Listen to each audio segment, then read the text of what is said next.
se esses tempos de pandemia têm nos trazido uma coisa boa, primeiro é sairmos do cerimonial que existia para algumas questões e trazermos a simplicidade da nossa vida, e está tudo junto e misturado, entendendo que realmente a gente tem uma única vida. Por muito tempo, no trabalho, nos exigiam que deixasse os problemas familiares do lado de fora da porta das empresas.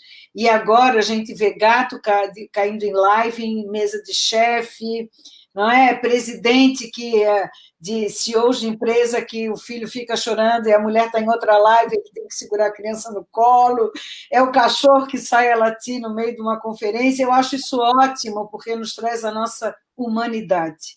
Então, a gente está vivendo um tempo de humanidade ampliada, não é? Onde questões como criatividade, colaboração e empatia têm sido exigido, tem sido a palavra de ordem, né? Então, eu me sinto muito bem em viver esses momentos, porque há muito tempo eu defendo isso, né? A minha vida inteira eu posso dizer que em alguns tempos, dentro das organizações que eu trabalhava, eu não era compreendida. Logo que eu comecei, muito jovem, a trabalhar, eu imaginava que isso era uma visão de uma religiosidade. Eu fui educada numa família muito religiosa, com uma base católica, e onde o respeito ao próximo sempre foi uma premissa na minha casa, né? Então, esse sentido de não ter o preconceito, de receber qualquer pessoa na mesa, já era da minha vida, né? Meu pai, assim, sempre nos ensinou a tratar bem qualquer pessoa que trabalhasse na nossa casa, desde o jardineiro, da pessoa que ajudava a minha mãe. Então, isso para mim sempre foi uma máxima, assim. Mas quando eu me deparei dentro de um ambiente organizacional, isso não era normal, né? As hierarquias muito fortes. Eu sou de uma geração de uma ditadura militar, então a mulher com crase, né? A nós, mulheres, era dada a condição de servir.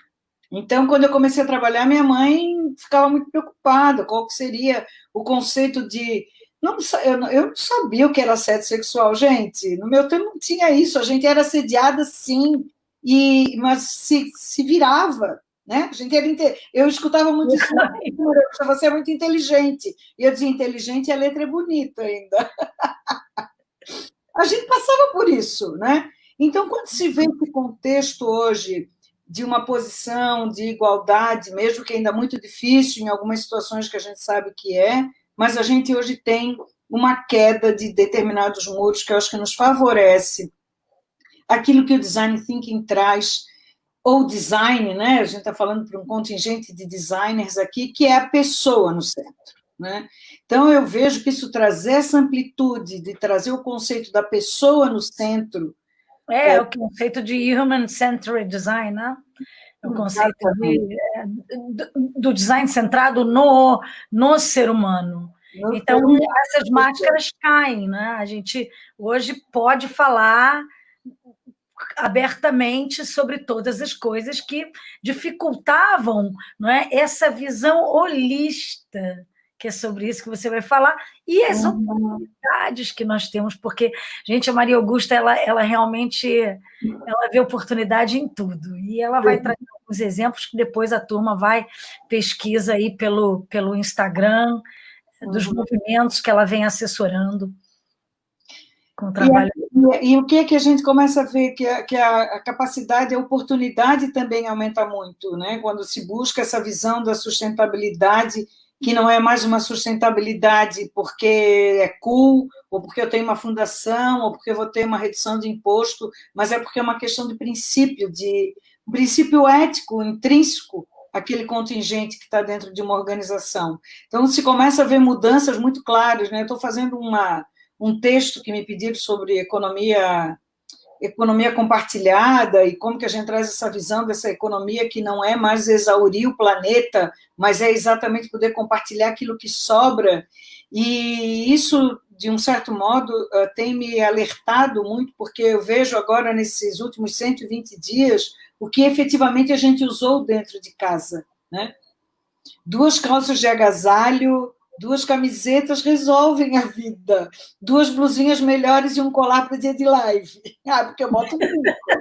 Eu boto brinco, eu tenho uma caixa cheia de brinco. Você só precisa se preparar da cintura. Eu tenho uma caixa, daí eu fiquei vendo como a gente tem batom, e batom agora inverteu, porque a gente usa batom em casa, mas para sair já não usa mais, porque tem que ir de máscara. Então, o que mudou esses conceitos e como a gente tem coisas inúteis que não fazem sentido. Quantos pratos a gente usa, quantos copos a gente... Como que se acumula, e eu fiquei pensando, meu Deus, para quem que eu vou doar isso daí? Eu já tenho esse princípio comigo, né? Eu já trago isso comigo também, já da minha infância, minha filha foi educada nesse sentido. Você está falando sobre um ponto importante. Então, aquilo que eu não usei, coisas materiais, o conhecimento também precisa ser doado, né? E a web permite isso. E está nos trazendo essa possibilidade, porque aquilo que a gente não está usando, ele caduca, né? Ele fica obsoleto, é a mesma coisa até a nossa musculatura. Se a gente não está usando, faz um exercício, atrofia, né? Então, esses últimos 120 dias têm nos dado a oportunidade, primeiro, de um compartilhamento do conhecimento, porque eu vejo muita generosidade em todos os níveis, de ter hoje lives, cursos e informações que antes eram caríssimos, se pagava às vezes 6, 7, 8 mil reais por um congresso, e hoje ele está de graça. Então, claro que outros estão pagando por essa informação, mas para nós, leigos, e aqui do lado de cá, se tem acesso a escolher no dia, ou, em último caso, se vai agora, como vai ficar essa nossa troca de conversa aqui, é disponível no YouTube permanente. Enquanto estiver lá, a menos que eu vá lá e delete intencionalmente, ela vai estar disponível para quem quiser se inspirar nesse nosso bate-papo de hoje. Então, isso é muito rico, né? De poder trazer esse processo, e isso é viver o design thinking. Eu acho que nós efetivamente estamos tendo a oportunidade de buscar soluções a partir desse design. Eu não sou designer como vocês, mas eu tenho esse pensamento do design muito dentro de mim, né? De que maneira que a gente leva isso para as organizações, para eles mudarem o mindset, trazer essa visão desse ágil e trabalhar com a visão, além das pessoas, o teste, a prototipagem e a economia de recursos. Então, eu acho que isso, nós estamos vivendo uma oportunidade de um grande aprendizado. Mostra Sim. Não, pode perguntar. Para a gente dessa experiência, quer dizer, como é chegar num ambiente corporativo, né, e tentar essa mudança de mentalidade, não é? A partir de iniciativas que acontecem ali no ambiente corporativo, e também, de repente, você dá um salto e está com as mulheres Women's on Wall, que são grafiteiras de São Paulo, Women on Wall, que são mulheres grafiteiras que estão se reunindo, estão se constituindo enquanto coletivo, e que também precisam serem geridas enquanto pessoas para se empoderarem, não é? Enfim, obterem os seus lucros, né? Não digo só financeiros, mas os lucros de visibilidade, os lucros de apoio e tudo mais. E a própria manutenção. Então, assim, esses dois panoramas. Essas duas instâncias. Primeiro, assim, eu nasci para o ambiente organizacional.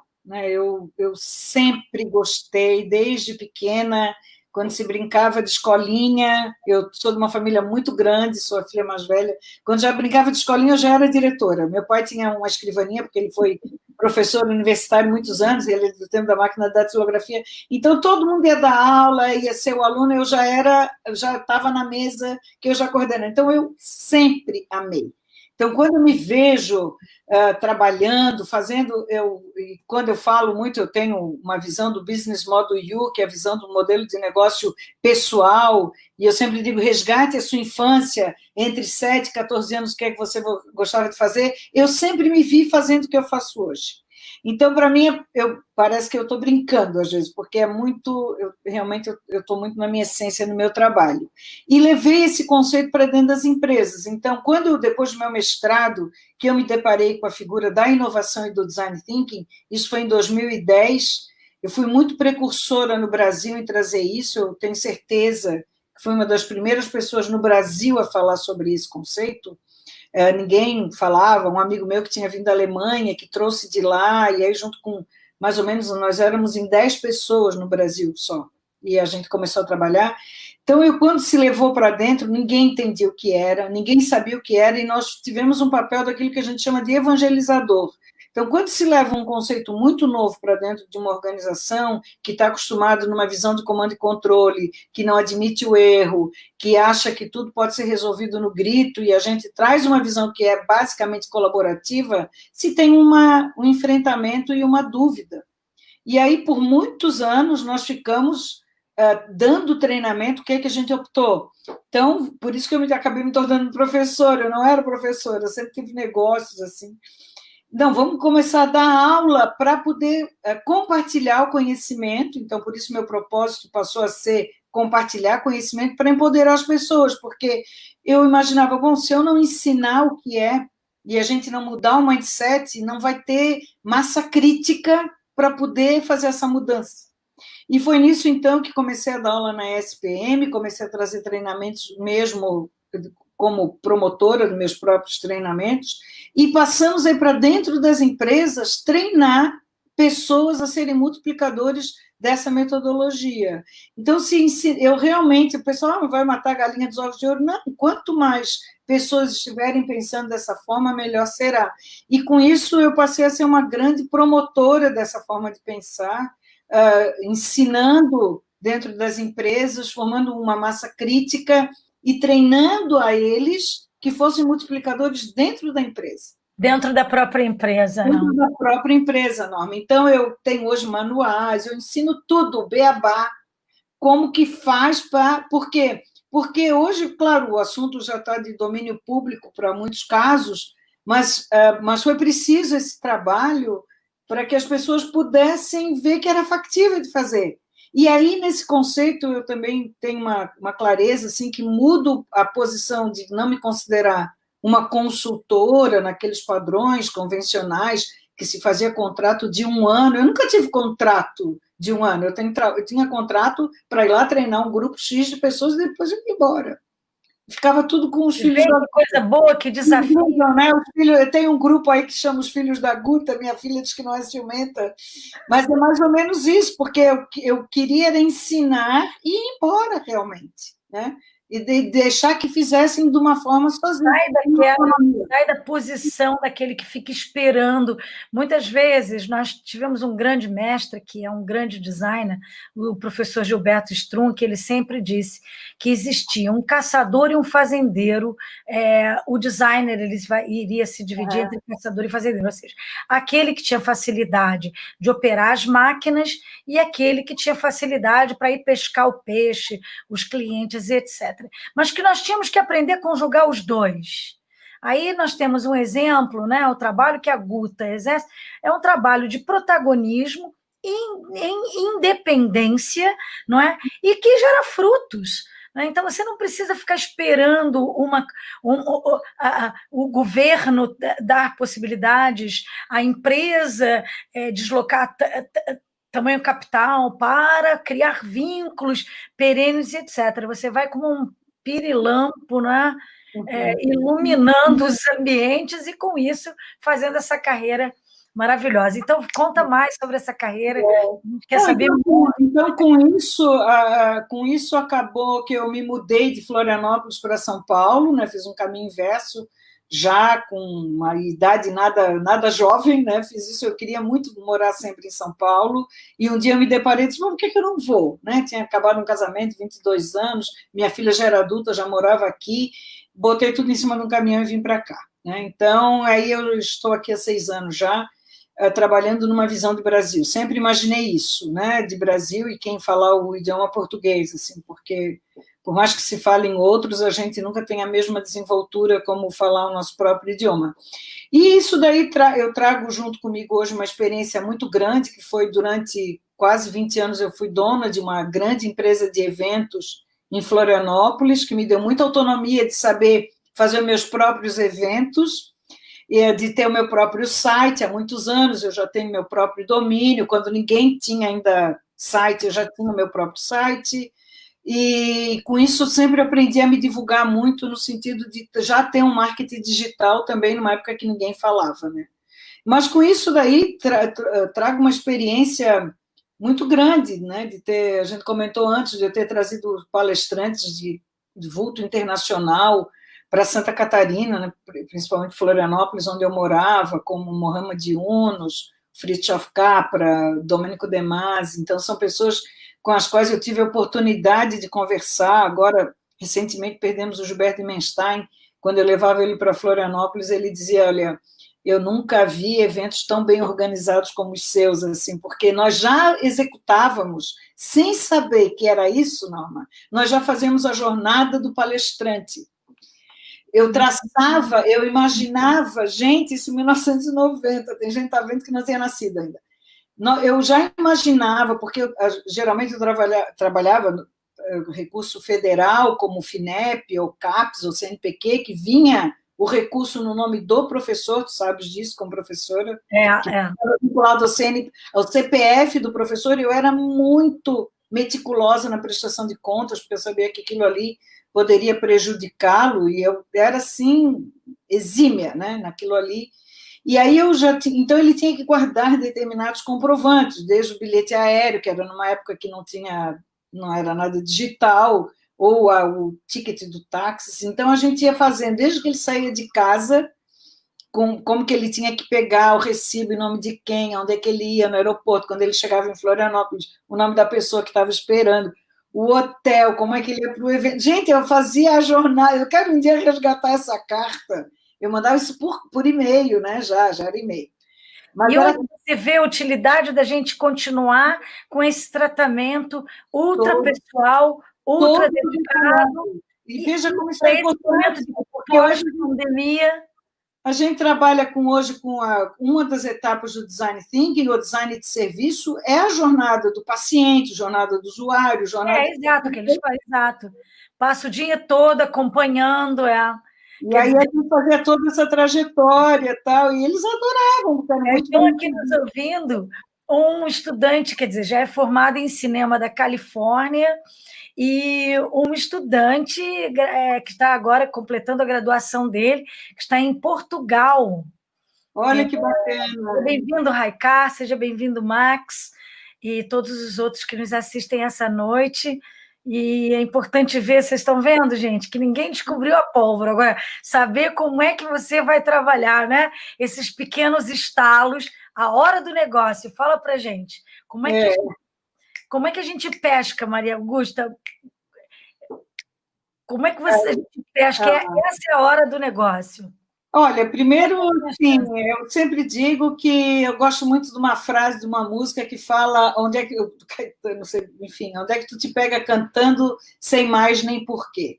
Então, esse é o primeiro ponto. Onde que você se pega cantando sem mais nem porquê? Aonde que durante o dia você tem uma atividade que diz que a gente entra naquela dimensão que os gregos chamavam de kairos, que é a dimensão do tempo que eu não vi passar, né? Então, esse é um momento muito importante, é onde pode dar um grande estalo na sua vida, você descobrir essa sua carreira profissional.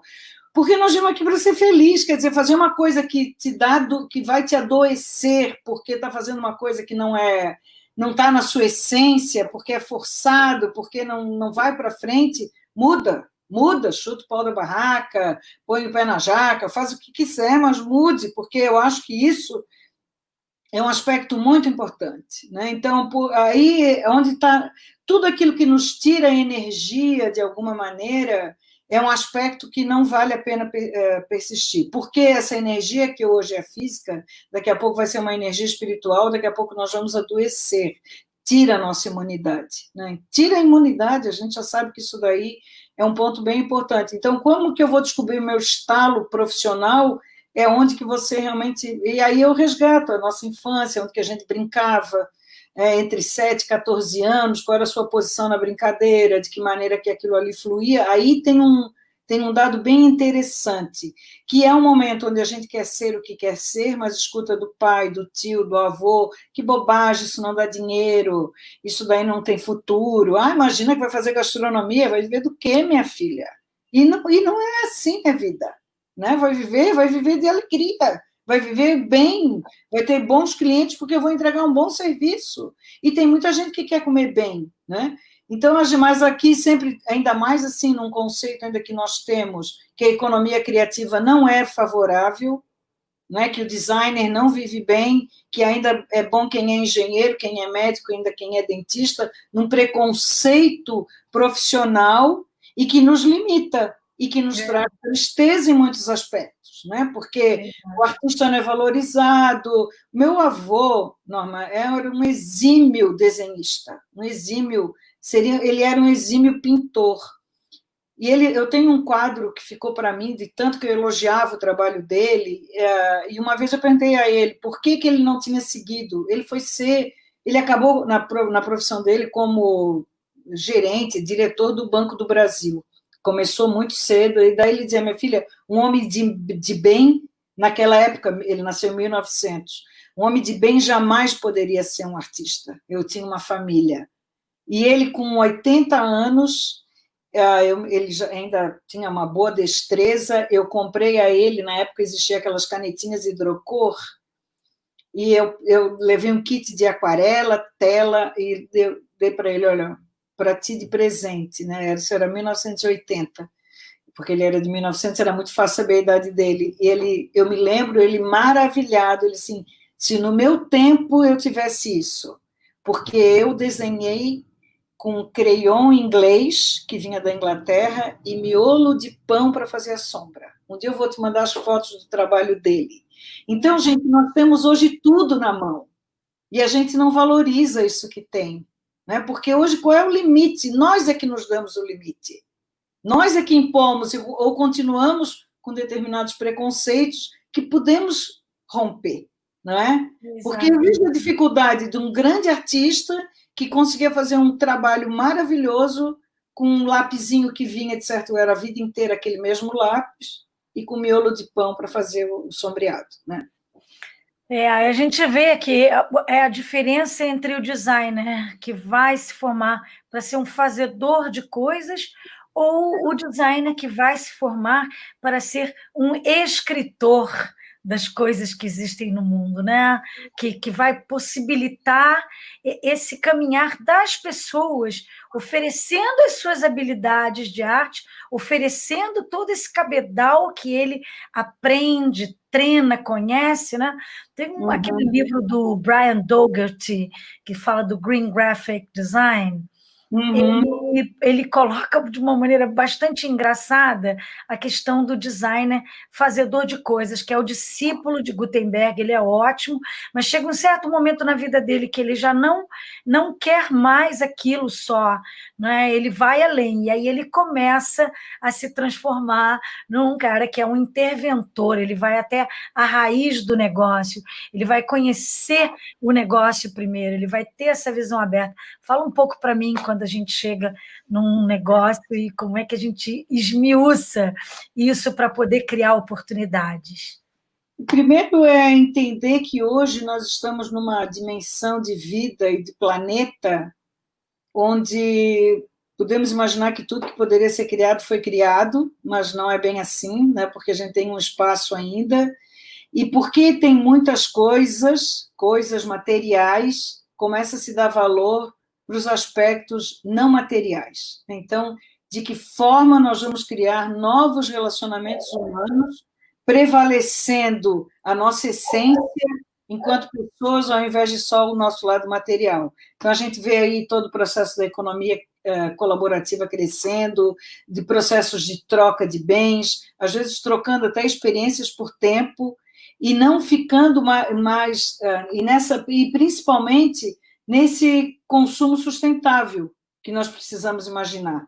Porque o que nós estamos passando agora, nesses últimos 4 meses, no Brasil, mas no mundo já há quase 8 meses, é exatamente o reflexo de que alguma coisa não estava boa, que desandou, porque se nós imaginássemos que já no Réveillon fôssemos dizer, olha, vocês vão ficar sem previsão para voltar para a rua, ou tem que sair de máscara, ou usar o álcool gel até esfolar a mão, iam nos chamar de doidos.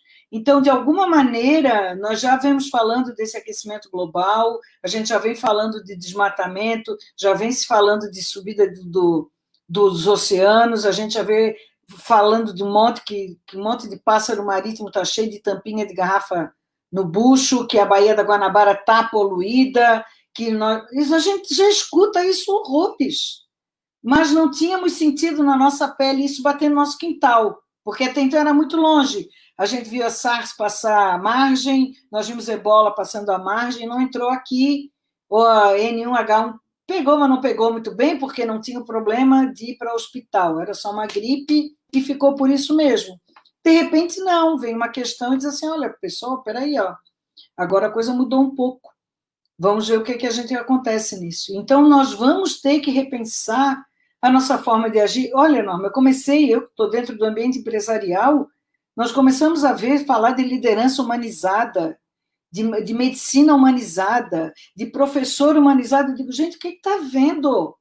Então, tratávamos todo mundo como robô, como máquina? Sim. A gente estava sendo tratado como máquina, igual a robô, querendo produtividade igual de máquina. Só que até máquina tem manutenção e tem fadiga. Né? O nosso carro tem fadiga, a nossa máquina de lavar tem fadiga, o nosso computador da piripaque, a impressora pifa, não é assim?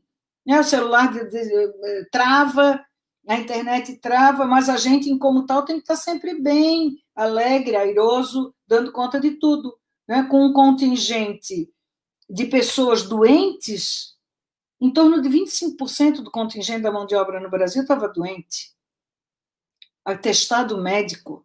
Né? Eu passei por muitos problemas fazendo design thinking, com 350 pessoas ligadas a uma federação de uma indústria de um estado, das quais a gente queria saber como tirar o problema do atestado falso, como tirar o problema das ausências, absenteísmo na segunda-feira. Então, tu imagina isso daí, teu som está desligado, não? Eu desliguei por causa do cachorro. Não, tudo bem, a gente sabe que é um cachorro. Pois é, isso traz para a gente o cenário, esse cenário da atualidade, né? Vamos ver, hoje os jornais anunciavam 716 mil empresas fechadas. Isso é um cenário assustador, né? Se formos pensar como antes. Agora, se formos pensar como aquilo que a gente vem se preparando, porque a importância do design thinking, ou seja, dessa visão holista, né, vai trazer para a gente o que todo mundo fala no ambiente corporativo, mas muito pouca gente incorpora: a adaptação para a resiliência. Né? Então, fala um pouco para a gente sobre isso, né? Como é que é visto essas, como é que a gente percebe essas características, se a gente está se adaptando bem, não é? E o que é resiliência, se não a gente justamente agora estamos num momento em que são 716 mil, vou ficar desempregado, estou desempregado, como é que a gente se revisita a partir daquele ponto, do ponto nodal, do ponto de partida? É um novo ponto de partida, não tem volta atrás. Como é que fica isso? Primeiro, um ponto que eu gosto muito de alertar é que emprego acaba, trabalho não. Ponto. O emprego vai acabar no formato que a gente está, porque ainda é um resquício de 1900, de uma revolução industrial. Então, a gente tem muito ranço ainda de um processo de comando e controle de uma revolução industrial, e isso mudou. Eu posso hoje ser autônomo e eu tenho uma tecnologia a meu favor que me permite trabalhar de casa. Não é concebível que tenham pessoas que saiam todo dia e levam 4 horas no trânsito, 2 horas para ir, 2 horas para voltar. E agora estão fazendo serviço de casa, como é que pode? E agora dá conta? Agora não tem segredo de Estado? Agora o VPN da empresa funcionou? Como é que antes não podia funcionar? E eu acompanho, Norma, tem empresas que não admitiam trabalho em casa. E, de repente, tiveram que engolir goela abaixo, que tem que mandar para casa, porque senão não vai ter. E as pessoas estão trabalhando bem. E as pessoas estão entregando, as pessoas estão felizes. Claro que nós estamos numa condição excepcional, considerando que estamos todos dentro de casa, que as crianças estão sem ir para a escola. Isso é um peso para quem tem filho pequeno ou quem tem que dividir a internet entre 5, 6 pessoas. Esse é um fato. Mas numa condição de temperatura e pressão, qual é o problema de eu ficar em casa se eu rendo muito mais? Eu trabalho em casa há 10 anos, gente. Eu trabalho em home office. Quando eu tenho a minha casa, eu tenho o meu escritório como home office, eu amo. Eu me dou muito bem. E as pessoas pediam, vem aqui, a barulho. Imagina. Eu gostaria de ter um cofre blindado, assim. Não, sabe, quando eu já dizia assim, imagina que eu preciso realmente me deslocar 1h30 para fazer uma reunião de uma hora, que no final, como eu tinha saído 1h30 da minha casa, a reunião durava 1 hora, quando podia durar meia hora pelo Skype. Na época não existia nem Zoom. E aí, naquela época, eu já design, comunicação visual, principalmente, isso para nós não existe dificuldade. Por exemplo, até na hora de orientar um projeto, por que você não pode fazer isso online? A menos que você realmente queira meter a mão, não é meter o bedelho no trabalho alheio. Se você vai fazer isso. Agora, eu acho que é perfeitamente possível essa adaptação, porque os nossos encontros vão ser mais ricos, não é? Economiza-se, o mundo vai precisar economizar. Agora, como é que é essa visão de economia para você? Vamos falar um pouco, nós falamos agora, né, vamos tentar pegar o tripé da sustentabilidade, né? Economia, ambiente, sociedade, né? Falamos um pouco da sociedade, agora vamos falar sobre a questão dos aspectos econômicos, que nós vamos precisar enxugar essas máquinas, não tem a menor dúvida disso, né? E depois a gente fala um pouco como é que vão ficar esses novos ambientes. Vamos fazer assim? Tá bom, pode ser. O que eu vejo, assim, na minha experiência, e o que tem acontecido na economia, é que vai ter uma readequação dos fatos. Porque tem a possibilidade, sim, muitas empresas já estão dizendo que deu bem, que tem pessoas que podem ficar em casa, que está funcionando bem, isso já é fato, isso não é uma novidade, não é tendência, já está acontecendo isso, e dizendo aí que vão ficar até... Então, está havendo uma coisa do modelo híbrido, porque tem pessoas que querem ir para dentro de uma empresa, que precisam sair, que têm necessidade do contato físico, que já moram sozinhas, que querem almoçar com alguém. Então, essas pessoas estão sofrendo muito. E acho que tem que dar chance de poder ir para um escritório. Vai, quer ir, vai, tudo bem. Mas se eu quero ficar em casa, eu também posso. E o que eu vejo é que vai acontecer momentos de encontro. Então, vai ter aquele dia na semana onde todo mundo vai para fazer reuniões, ter contato pessoal, porque a gente sente falta disso, eu sinto falta. Ir para dentro da universidade, encontrar com alguém no corredor, tomar um café, de repente, com alguém que eu não via há muito tempo. Sem dúvida. Isso faz parte, eu pegar um amigo e almoçar durante a semana. Óbvio que a gente sente falta disso. Então, eu acredito que, pelo que eu já tenho visto e dado mentoria para algumas empresas, esse modelo vai acontecer de uma forma natural. Quem quer ficar em casa ou quem quer ir para o trabalho. Eu imagino que uma mãe de filho pequeno que puder levar a criança a pé na escola, volta para casa, trabalha o dia todo, volta depois para pegar as crianças, é muito bacana isso, gente. É uma experiência muito legal. Quem vive, eu vivi isso. Os espaços vão se estreitar mais. Os espaços dos pais estarem perto dos filhos, darem mais... Isso vai ganhar... Imagina se eu fico 1 hora no trânsito, eu posso ter 2 horas a mais, né? Se 1 hora para ir, 1 para voltar, eu tenho 2 horas a mais em casa. Isso faz diferença para quem tem uma dupla jornada, né? Isso é uma verdadeira evolução mesmo dos padrões da economia. E se em algum momento, né? Olha, nós temos aqui um comentário da Monique Botelho. A pandemia foi a gota d'água para muitas coisas. Inclusive, eu acho que muitas empresas encerraram, não por conta da pandemia, mas sim porque já estavam decadentes, com dívidas, porque já não funcionava o modelo. Eu concordo com tudo. E outra coisa que eu tenho visto e tenho dito, assim, e a gente começa, fiz muito webinar, tem muita coisa gravada no meu canal no YouTube até, sobre gestão remota de equipes à distância. E o pessoal, como é que eu faço? Que o cara não vem, o cara não fala. Ele já era enrolando. Ele já estava te enrolando.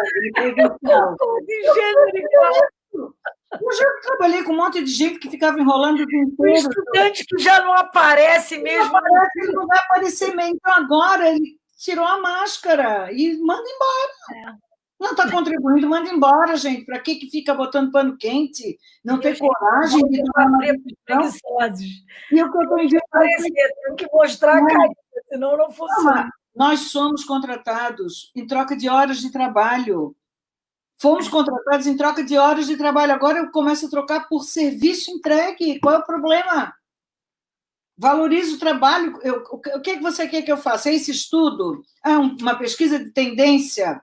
Beleza, olha, eu vou ter tantas horas. É um projeto. Vou trabalhar por projeto. E se eu quero fazer maratonar, ir para o supermercado, faxinar minha casa, pouco importa. Quando é que nós combinamos? Eu falei para você, eu já trabalho assim direto, gente. Quando é que você quer? Tem que estar, eu preciso disso no segunda-feira cedo. Gente, segunda-feira às 8 horas está na sua máquina. Se eu vou virar à noite, se eu não vou virar, o problema é meu. Sabe, se eu quero economia que o designer já tinha, né?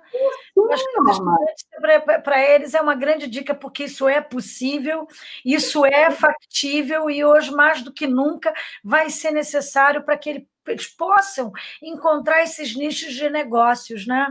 Bom, mas é muito importante, eu quero dar uma dica para quem são os alunos que estão nos ouvindo. Organize a sua vida digital.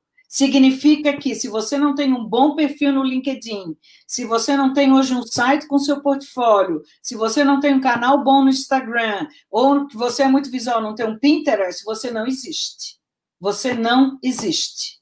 Então, hoje, eu preciso, sim, me organizar e ter a minha vida publicada, porque existe uma coisa chamada algoritmo, e principalmente o oráculo Google. Ele só se encontra se você tiver relevância no Search Engineering Organizer.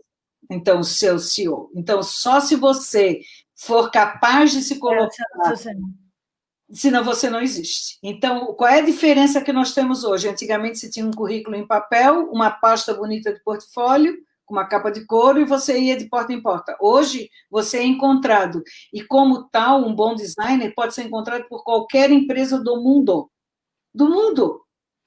Você está no mundo. Então, sai de um sentido de escassez, que o seu trabalho era só Rio de Janeiro, e entra num esquema de abundância que passa a ser o mundo. É muito lindo isso, né, gente? Reclamando o quê? Sem a dúvida. Nós temos alguns estudantes experimentando isso. Inclusive, depois tem que passar os contatos. Fácil. Não, gente, olha... A turma já pegou isso. Não, e assim, Norma, eu fiz o caminho inverso. Normalmente as pessoas saem de São Paulo, vão para Florianópolis, vão com um portfólio grande, chegam numa cidade pequena, fazem sucesso. Eu fiz o contrário. Eu fiz o contrário com 58 anos, gente. Quem acha que não dá para fazer, eu fiz o caminho inverso. O que me respaldava? Eu tinha uma presença digital forte já. Eu já tinha uma presença digital. Então, eu já era conhecida, eu já sabia o que era lead, eu já sabia o que era e-mail marketing.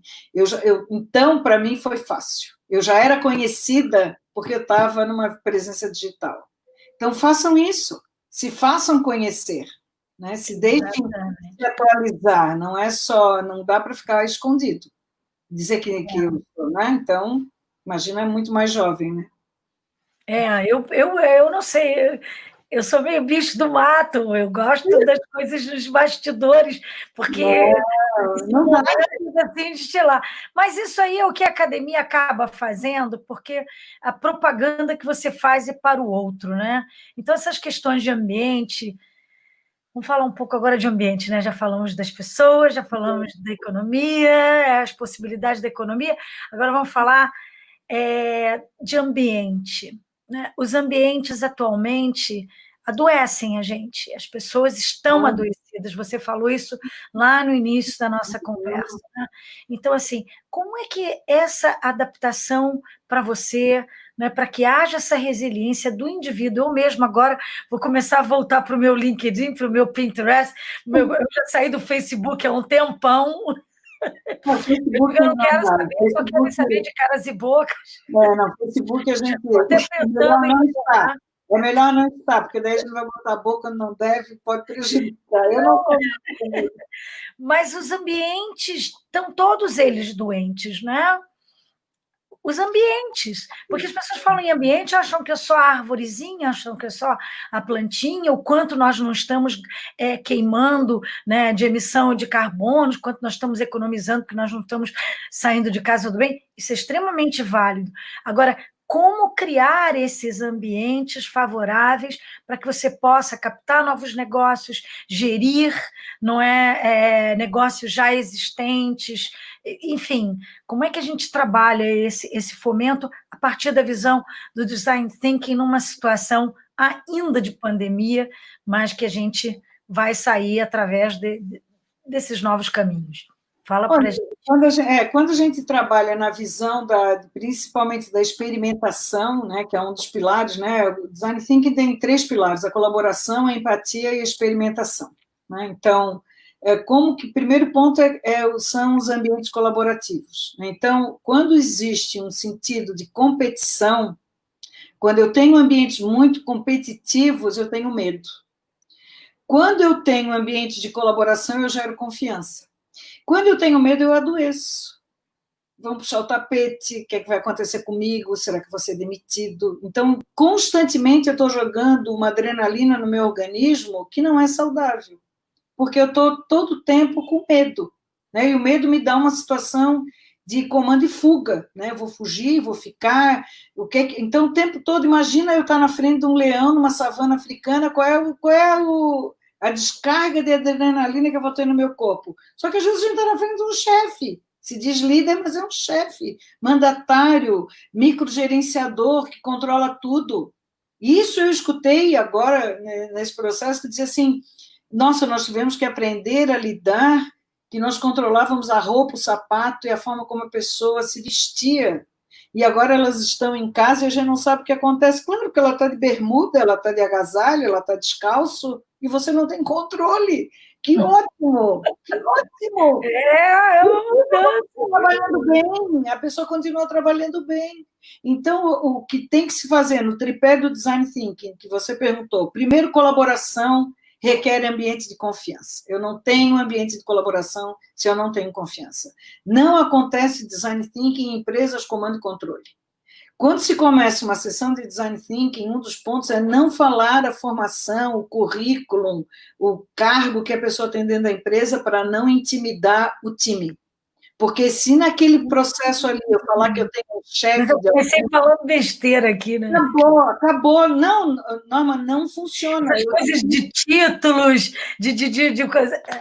Não interessa. Eu já fiz sessões de design thinking com o presidente de uma grande empresa e precisávamos, era um produto para jovens, e eu falei: só tem estagiário e menor aprendiz, então nós vamos chamar estagiários e menor aprendiz, porque a gente precisa da opinião dessas pessoas no time, porque um time, ele é diverso, a diversidade é parte da inovação. Quando eu tenho todo mundo igual, todo mundo pensa igual. Então, quando se faz a composição da equipe dentro das empresas, já é o primeiro ponto, porque a gente tem que chamar gente diferente. E ninguém sabia, aí a condição era essa: ninguém vai falar o título de ninguém, ninguém se apresenta, é só o nome no crachá, como a pessoa gosta de ser atendida, não tem nada de função. E assim que vai os meus treinamentos, eu nem digo, né, os workshops, as oficinas, assim, sempre acontecem assim. Então, era muito bonito de ver o presidente da instituição, junto com estagiários totalmente soltos,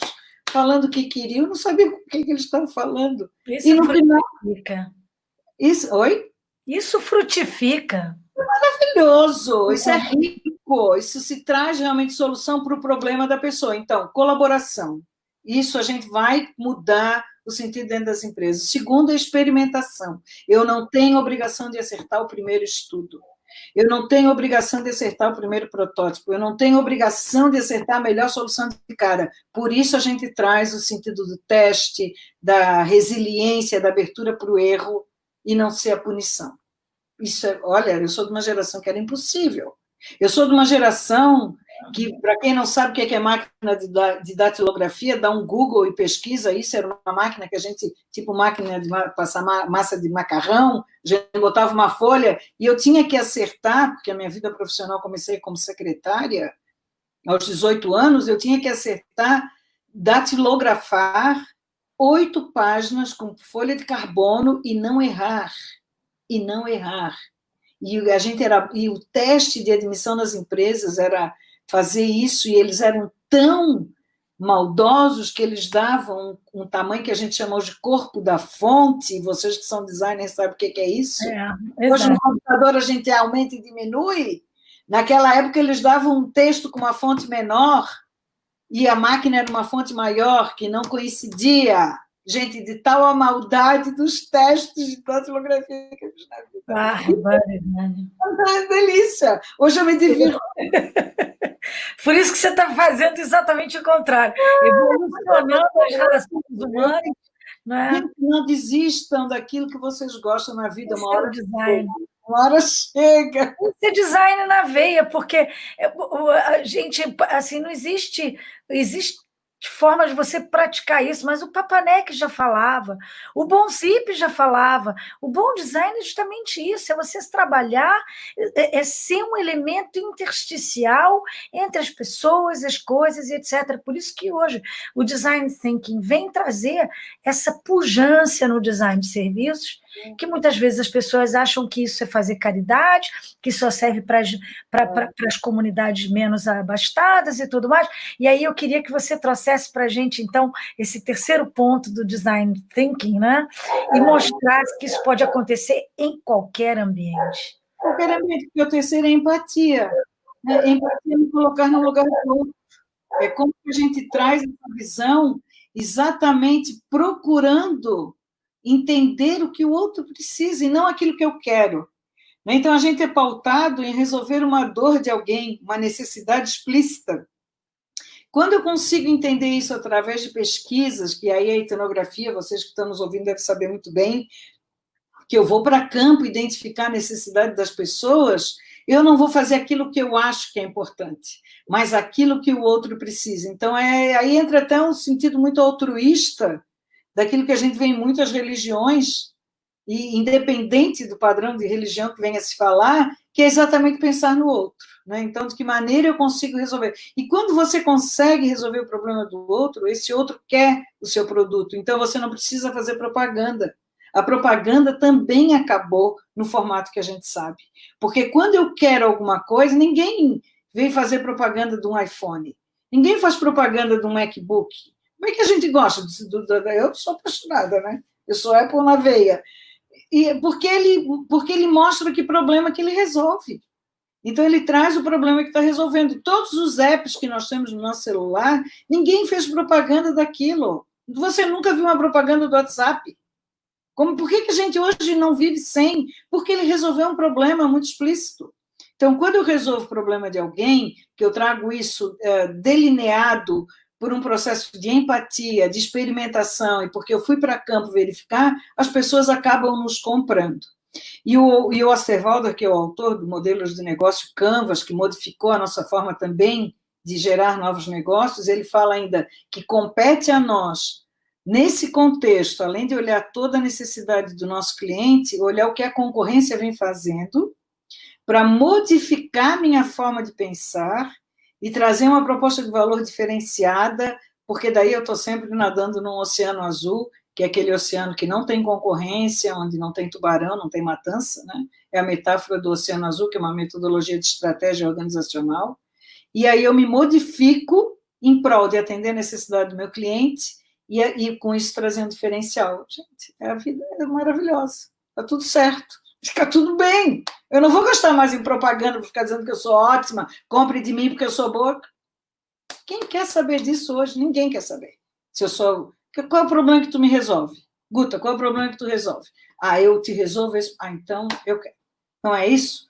Quem não sentiu saudade da sua faxineira, da pessoa que vinha arrumar a casa? Eu fui a primeira pessoa que eu disse, Célia, pode voltar, vem de máscara, de capa, de tudo, eu fico num canto, mas pelo amor de Deus, estou precisando de ti. Por quê? Porque ela me resolve o problema. porque ela vem aqui, me dá sossego, me dá paz, me faz uma coisa que eu não tenho físico para fazer. Valorizo demais o trabalho dela, né? Realmente considero demais o trabalho dela, porque ela me traz um sossego que eu preciso para poder fazer a minha outra parte, que ela não fala, que ela não saberia fazer. Então, é isso, pessoal. Como que a gente se olha, se observa, como que aí trago um detalhe assim, vocês que estão nos ouvindo, quem vier nos escutar. Human-centered design mesmo, né? É o design centrado no humano. Não, valorizando. Isso foi uma das coisas que na pandemia vieram, né, estiveram em voga, porque as pessoas disseram assim, nossa, a faxineira, o garçom, as pessoas que você viu que as pessoas não davam a mínima bola, não é? Aqui no Brasil, então, com essa... O motorista das ambulâncias de luxo, para chamar... Eu olha, e agradeço, e reverencio, e trago à tona, porque sem essas pessoas a gente não faz o nosso serviço. Se não temos isso, a gente não faz a nossa parte. Precisamos dessa simbiose humana que nos apoia mutuamente. Né? Nós precisamos... Gente, o porteiro do meu edifício, que recebeu tudo e me botava pelo elevador, não precisa descer, não, pode deixar que eu mando. Já chegar todo molhado de álcool gel, aquele tudo. Beleza, vinha, eu agradecia que tinha uma pessoa na portaria 24 horas recebendo aquilo que precisava chegar. Né? Que eu já sou também de comprar... Essa simbiose humana que nós tanto estávamos precisando. Valorizar as pessoas que estão no nosso entorno, né? Eu gosto muito do Greg News, do Gregório do Duvier, que tem um canal, ele é maravilhoso. O último, antes de entrar em férias, ele fala do cuidado, né? Porque em muitos aspectos, aí quando as pessoas ficam dizendo que se dane o planeta e tantas outras situações, aí ele vem dizer assim, se você hoje vive, é porque alguém cuidou de você. Se alguém cuidou de você, hoje você tem que cuidar de alguém. Então, trazer o cuidado para a nossa vida, o afeto, a atenção, seja ele um cliente, seja um colega de trabalho, seja ele um aluno, seja ele quem for, é gente. E gente tem emoções.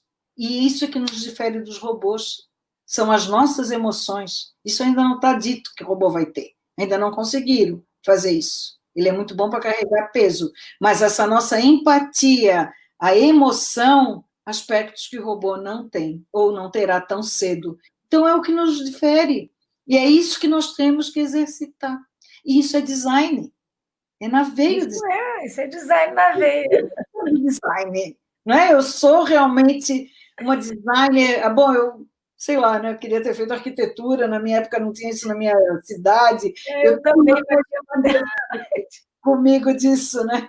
Mas é isso, gente. Então, é trazer essa diferença daquilo que nos tornariam robóticos. Por isso que tem gente chegando agora dizendo vamos trabalhar uma liderança humanizada, vamos trabalhar uma medicina humanizada, vamos trazer um motorista humanizado. O que não era, gente? Não era. Em muitos aspectos, tinham muitas lideranças, ainda são, que não são humanos. E esse pessoal não vai sobreviver. Não é só no campo das lideranças, porque quando você está falando em liderança, você está falando do grande capital, você está falando de toda essa economia linear cartesiana, como nós vimos. Mas também as questões da arte e do design, do experimentalismo, que também não leva a lugar nenhum porque não toca, não é? Experimenta, coloca a tecnologia na frente. Criamos as máquinas ficaram super rápidas, mas para nós humanos, o tempo de estar, não é? Vai estar, é o que traz o ser. Não é? Nós temos as máquinas, mas ainda quem programa as máquinas somos nós, por enquanto, ainda. Né? Telas e pincéis está cheio, poucos Picassos. Então, a essência humana ainda é o que prevalece. Né? Então, o material está aí. Tecnologia caduca. Já tem a lei de Moore que fala que a cada 2 anos a tecnologia cresce sobre si mesmo, por isso que está tão acelerado. Isso é fato. Mas nós, por isso, temos que ser mais humanos, porque esse é o nosso diferencial. É nos exigido essa humanidade ampliada, né? A empatia, a criatividade, a coragem, a capacidade de resolver problemas complexos, se sensibilizar com o outro, né? Quebrar esse estigma dos preconceitos que só nos afastam, né? Então, são aspectos que vamos conseguir trazer essa amplitude de nós enquanto seres que temos esses sentimentos, né? Valorizar isso daí, né? Se compadecer do outro, né? Eu acho isso lindo, gente. Eu acho que dá um sentido de vida. Sem dúvida.